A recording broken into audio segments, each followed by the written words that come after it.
गोलीय दर्पण के परावर्तन पृष्ठ की वृत्ताकार सीमा रेखा का व्यास क्या कहलाता है। क्वेश्चन को पहले आप ध्यान से समझिएगा और ध्यान से पढ़िएगा। गोलीय दर्पण के परावर्तन पृष्ठ की वृत्ताकार सीमा रेखा का व्यास क्या कहलाता है।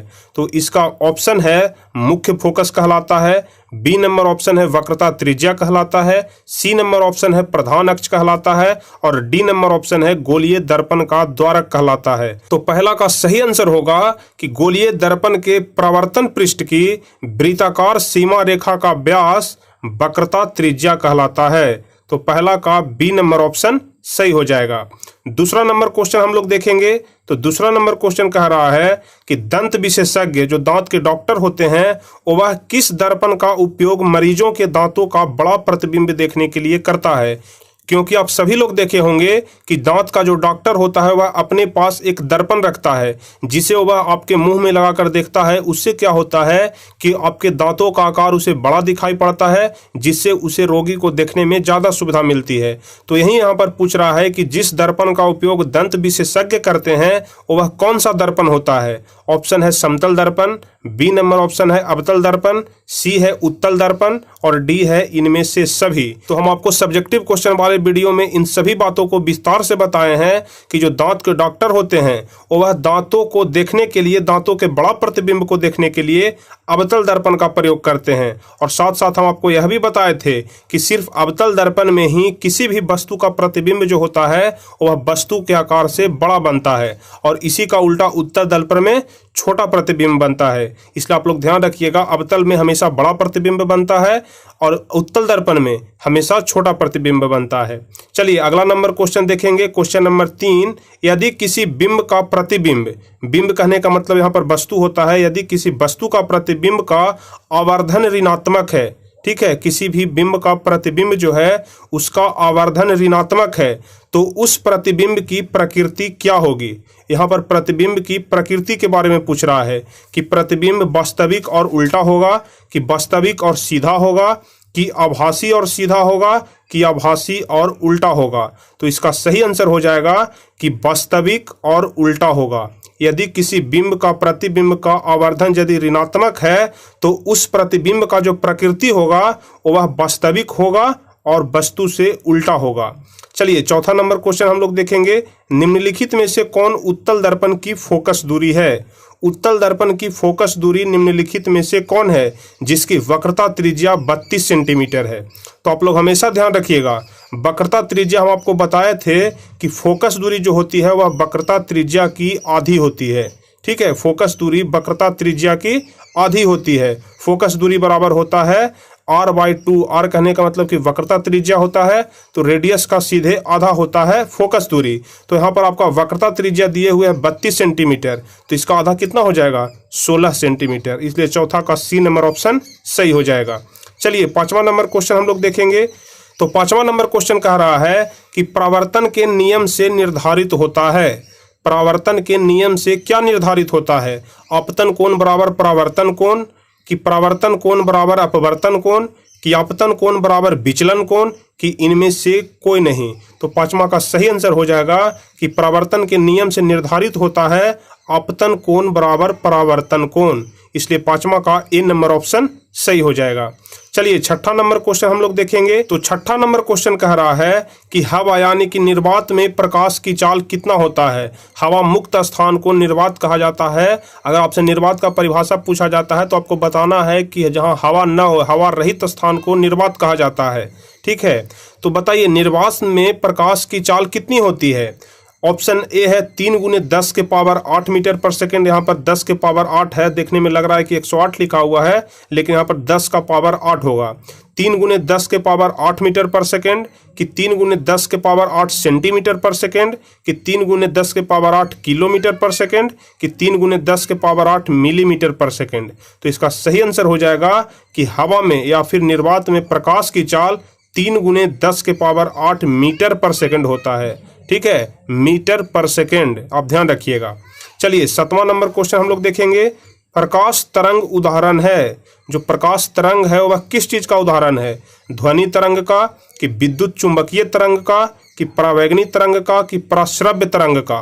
तो सातवां का सही आंसर हो जाएगा कि प्रकाश तरंग विद्युत चुंबकीय तरंग का उदाहरण है। तो सातवां का बी नंबर ऑप्शन सही हो जाएगा। चलिए 8वां नंबर क्वेश्चन देखेंगे, जो कि बहुत आसान क्वेश्चन है कि प्रकाश के परावर्तन के कितने नियम होते हैं? तो हम आपको बताए हैं कि प्रकाश के परावर्तन के 2 नियम होते हैं, इसलिए 8 का बी नंबर ऑप्शन सही हो जाएगा। चलिए 9वां नंबर क्वेश्चन हम लोग देखेंगे। तो 9वां नंबर क्वेश्चन कह रहा है कि किस दर्पण में बड़ा प्रतिबिंब बनता है? वह कौन सा दर्पण है जिसमें बड़ा प्रतिबिंब बनता है?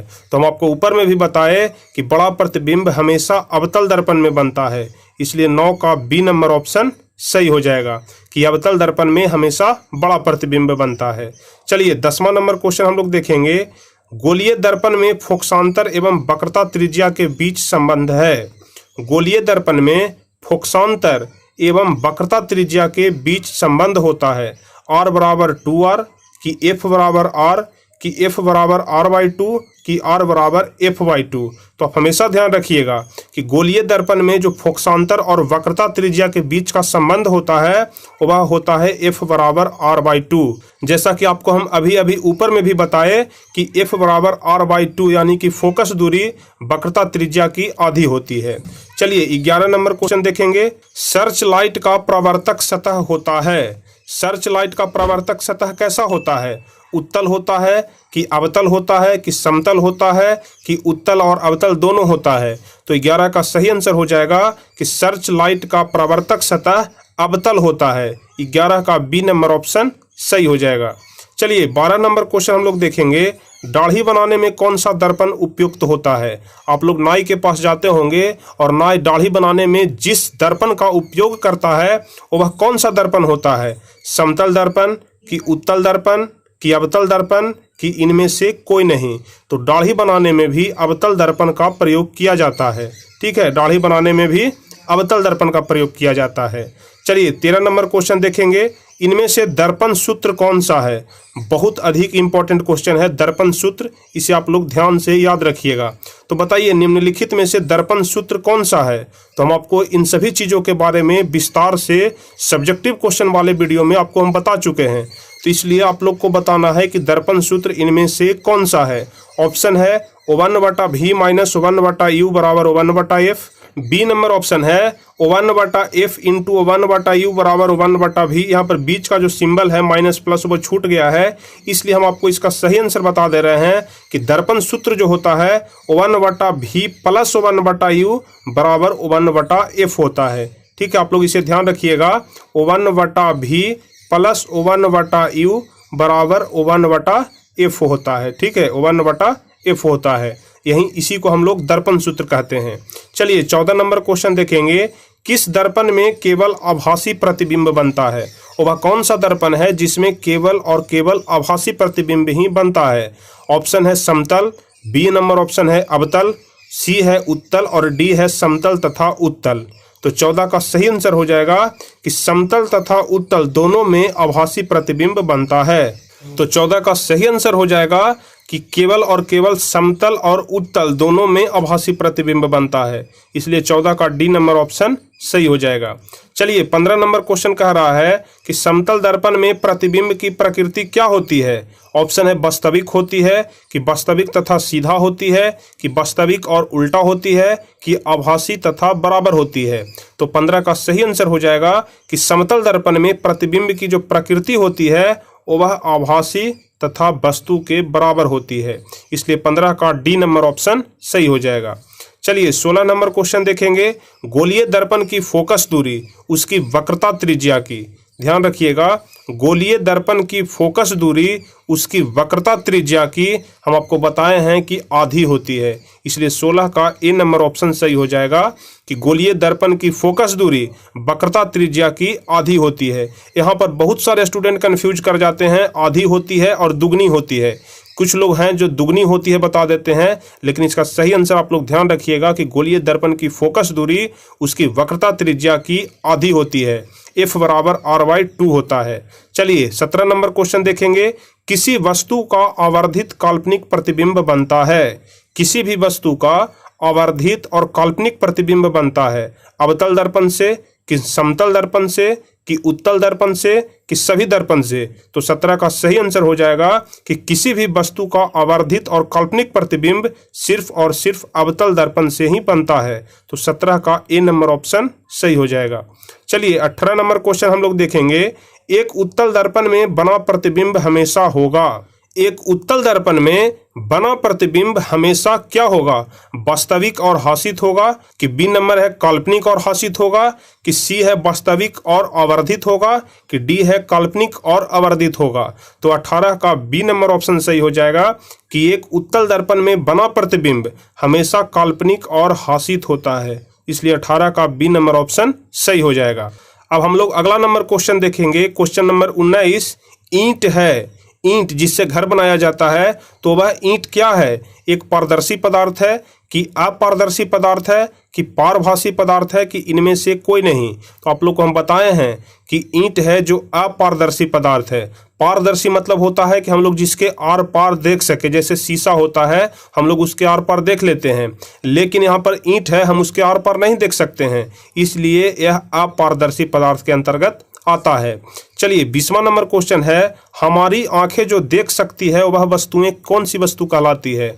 दीप्त वस्तु कहलाती है, कि प्रदीप्त वस्तु कहलाती है, कि दीप्त या प्रदीप्त दोनों कहलाती है, कि इनमें से कोई नहीं?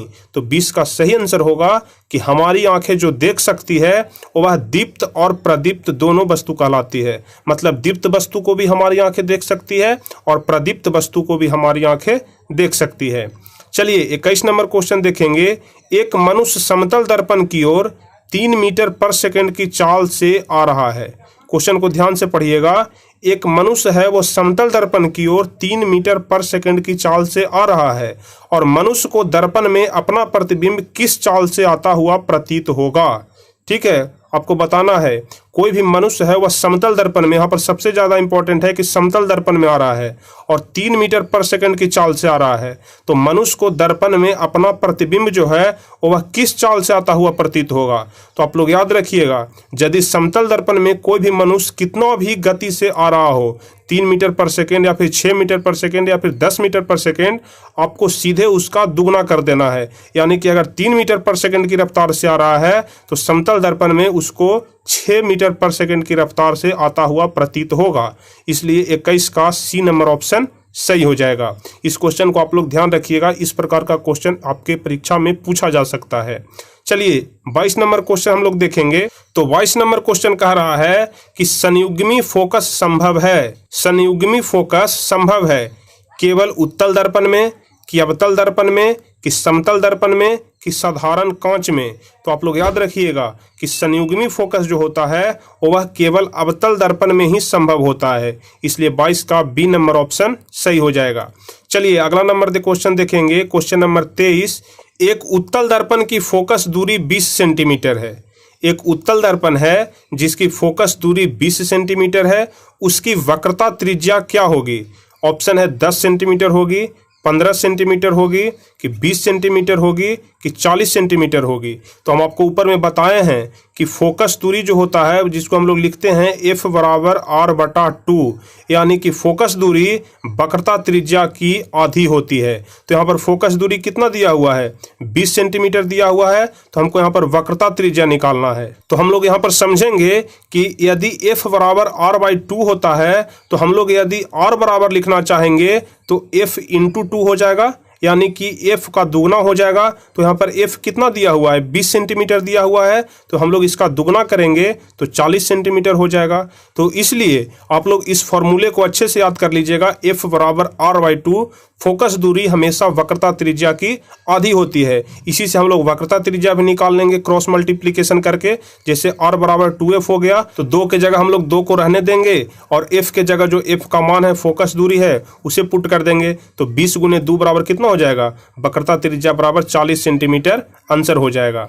चलिए अगला नंबर क्वेश्चन देखेंगे। क्वेश्चन नंबर 24, यदि किसी वस्तु को एक दर्पण के सामने निकट रखने पर प्रतिबिंब सीधा बने।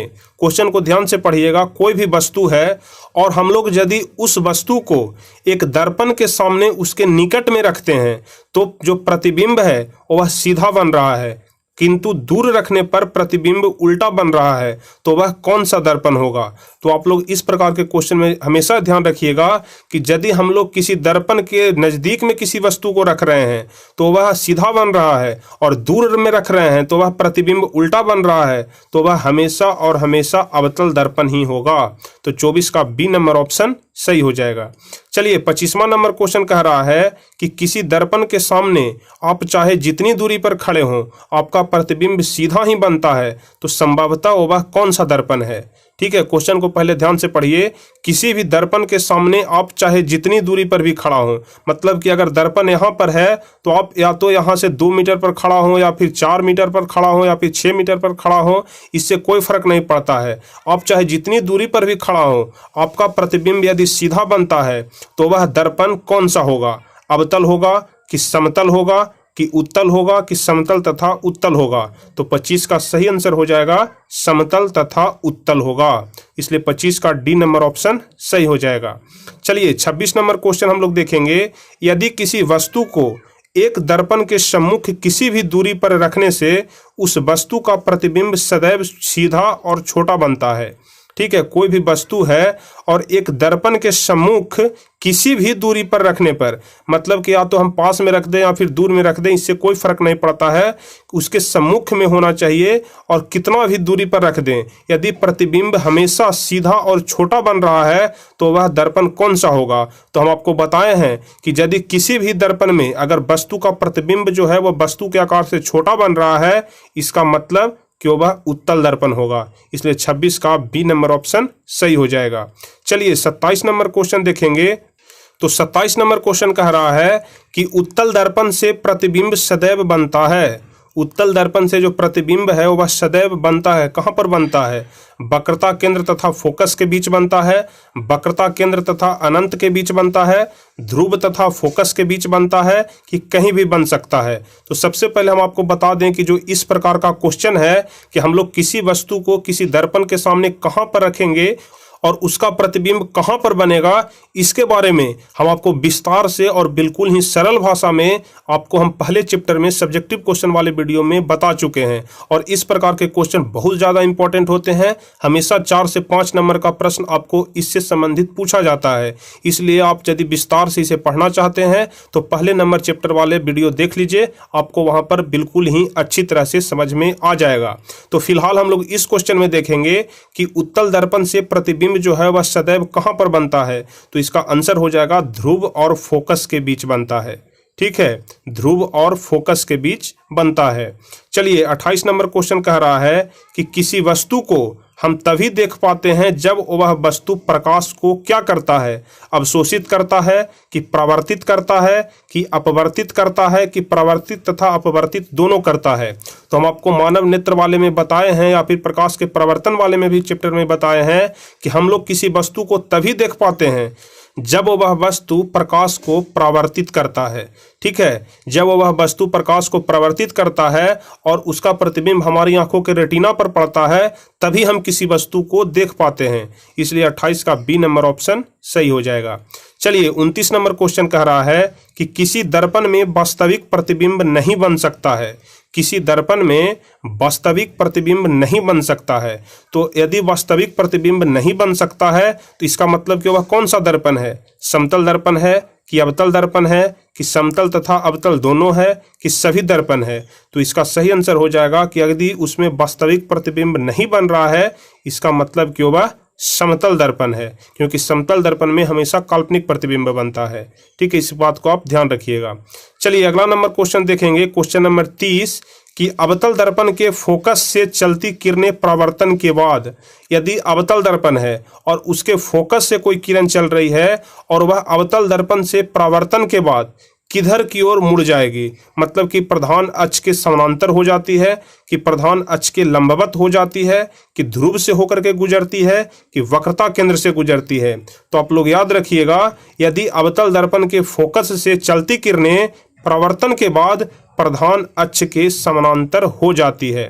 ठीक है, यदि अवतल दर्पण के फोकस से कोई भी किरण परावर्तित होती है तो वह प्रधान अक्ष के समानांतर हो जाती है। चलिए अगला नंबर क्वेश्चन हम लोग देखेंगे, क्या समतल दर्पण में बने प्रतिबिंब को पर्दे पर उतार सकते हैं। क्या समतल दर्पण में जो प्रतिबिंब बन रहा है उसे हम लोग पर्दे पर उतार सकते हैं, हाँ या नहीं? तो इसका आंसर हो जाएगा नहीं। हम लोग समतल दर्पण में बने प्रतिबिंब को पर्दे पर नहीं उतार सकते हैं। ठीक है, तो इसलिए 31 का बी नंबर ऑप्शन सही हो जाएगा। अब 32 नंबर क्वेश्चन हम लोग देखेंगे। तो 32 नंबर क्वेश्चन कह रहा है कि प्रकाश की एक किरण किसी समतल दर्पण पर 60 डिग्री का कोण बनाते हुए टकराती है। कोई यदि समतल दर्पण है उस पर 60 डिग्री का कोण बनाते हुए कोई किरण उससे टकरा रही है, तो उसका प्रवर्तन कोण क्या होगा? 60 डिग्री होगा कि 30 डिग्री होगा कि 45 डिग्री होगा कि 90 डिग्री होगा? तो आप लोग हमेशा ध्यान रखिएगा, अगर किसी दर्पण से, ठीक है, अगर किसी समतल दर्पण से 60 डिग्री का कोण बनाते हुए कोई भी किरण टकराती है तो उसका प्रवर्तन कोण उसका आधा होता है, यानी कि इसका सही आंसर 30 डिग्री हो जाएगा। चलिए 33 नंबर क्वेश्चन हम लोग देखेंगे। समतल दर्पण से किसी वस्तु का प्रतिबिंब, समतल दर्पण से किसी वस्तु का प्रतिबिंब वास्तविक बनता है कि आभासी बनता है कि बड़ा बनता है कि छोटा बनता है? तो 33 का सही आंसर हो जाएगा कि समतल दर्पण से किसी वस्तु का प्रतिबिंब आभासी बनता है। ठीक है, 33 का बी नंबर ऑप्शन सही हो जाएगा। आप लोग यहाँ पर एक बात ध्यान रखिएगा कि आभासी और काल्पनिक दोनों एक ही चीज होता है। तो यदि आभासी की जगह काल्पनिक भी दिया रहे कि काल्पनिक बनता है तो आपको वह भी सही आंसर होगा, क्योंकि आभासी और काल्पनिक दोनों एक ही चीज होता है। चलिए 34 नंबर क्वेश्चन की तरफ हम लोग बढ़ेंगे। किसी वस्तु का अवतल दर्पण द्वारा बना प्रतिबिंब आभासी, सीधा तथा वस्तु से बड़ा पाया गया।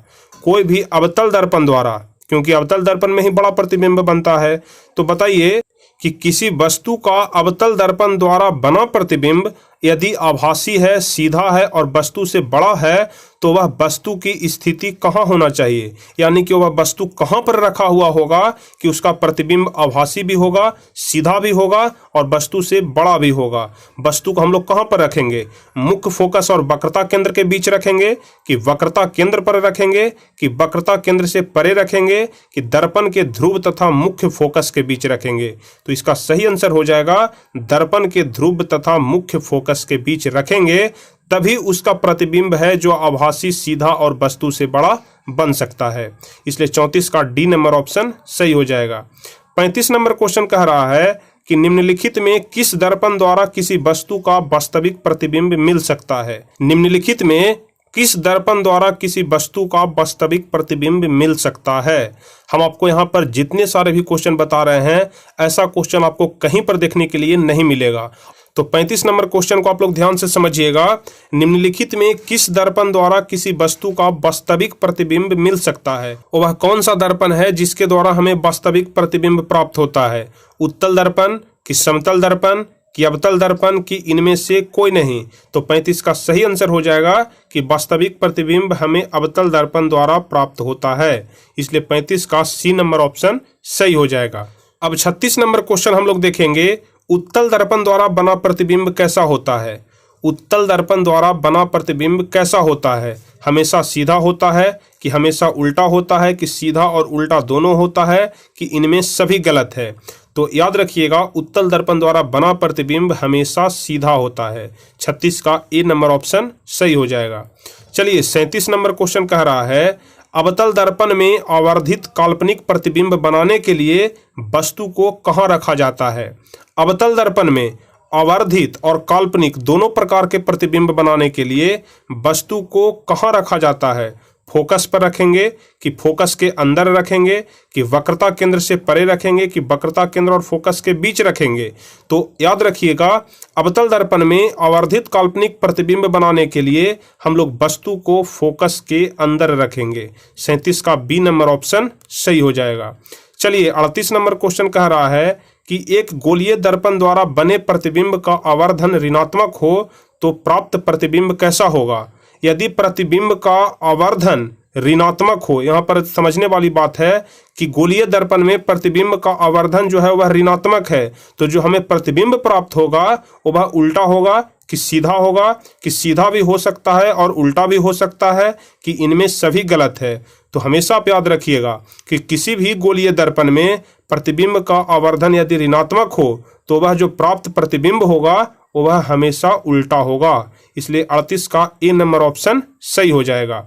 अब हम लोग 39 नंबर क्वेश्चन की तरफ बढ़ेंगे। साइड मिरर के रूप में उपयोग होता है। साइड मिरर कहने का मतलब कि मोटरसाइकिल के या फिर कार के या फिर गाड़ी के जो बगल में ड्राइवर के पास जो दर्पण लगाया जाता है उसी को साइड मिरर बोलते हैं। ठीक है, तो साइड मिरर के रूप में जो दर्पण लगाया जाता है वह कौन सा दर्पण होता है? ऑप्शन ए है उत्तल दर्पण, यहाँ पर लेंस लिखा गया है, यहाँ पर दर्पण होगा। ऑप्शन ए है उत्तल और ऑप्शन बी है अवतल, सी है दोनों और डी है इनमें से कोई नहीं। तो 39 का सही आंसर हो जाएगा साइड मिरर के रूप में उत्तल दर्पण का प्रयोग किया जाता है। चलिए 40 नंबर क्वेश्चन कह रहा है कि सोलर कुकर में व्यवहार किया जाता है। सोलर कुकर में कौन से दर्पण का प्रयोग किया जाता है? अवतल दर्पण का, कि उत्तल दर्पण का, कि समतल दर्पण का, कि परावैलिक दर्पण का? तो 40 का सही आंसर हो जाएगा कि सोलर कुकर में हमेशा अवतल दर्पण का प्रयोग किया जाता है। हम आपको पहले भी यह चीज बता चुके हैं कि सोलर कुकर में अवतल दर्पण का प्रयोग किया जाता है। तो हम लोग इस वीडियो में क्वेश्चन नंबर 40 तक देखे, यानी कि ऑब्जेक्टिव क्वेश्चन अभी तक हम आपको 40 बताए हैं। लेकिन हम आपको बता दें कि यह जो चैप्टर है प्रकाश का प्रवर्तन, यह थोड़ा बड़ा चैप्टर है। इसमें टोटल कुल क्वेश्चन की संख्या 75 है। ठीक है, हम आपको इसमें 75 महत्वपूर्ण ऑब्जेक्टिव क्वेश्चन बताएंगे। तो शेष 30 या 35 क्वेश्चन और इसमें बच गया है, जिसे कि हम लोग अगले पार्ट वाले वीडियो में आपको बता देंगे। क्योंकि 75 क्वेश्चन बनाने में यह वीडियो बहुत अधिक लंबा हो जाएगा, इसलिए हम इसे अगले पार्ट वाले वीडियो में आपको बता देंगे। तो हम आपको अगले पार्ट वाले वीडियो में क्वेश्चन नंबर 41 से बताएंगे। तो आप लोग अगले पार्ट वीडियो को भी जरूर देखिएगा, ताकि आपका जो यह चैप्टर है प्रकाश का प्रवर्तन, इस चैप्टर से संबंधित सारे ऑब्जेक्टिव क्वेश्चन आपको अच्छे से समझ में आ जाए, अच्छे से याद हो जाए। तो चलिए, आपको यह वीडियो कैसा लगा आप हमें नीचे कमेंट में जरूर बताइए। और यदि वीडियो आपको अच्छा लगा हो, आपके लिए अगर हेल्पफुल हुआ हो, तो आप इस वीडियो को लाइक करना बिल्कुल न भूलें और इस वीडियो को अधिक से अधिक शेयर करिए। और जो भी स्टूडेंट इस चैनल पर नए हैं वह चैनल को सब्सक्राइब कर लीजिए, ताकि आपको आगे के भी सभी वीडियो का नोटिफिकेशन आपको मिलते रहे। क्योंकि आपको इस चैनल पर सभी सब्जेक्ट की तैयारी बहुत ही बेहतरीन ढंग से कराई जा रही है। तो चलिए फिर मिलेंगे हम आपसे अगले वीडियो में। तब तक के लिए जय हिंद, धन्यवाद।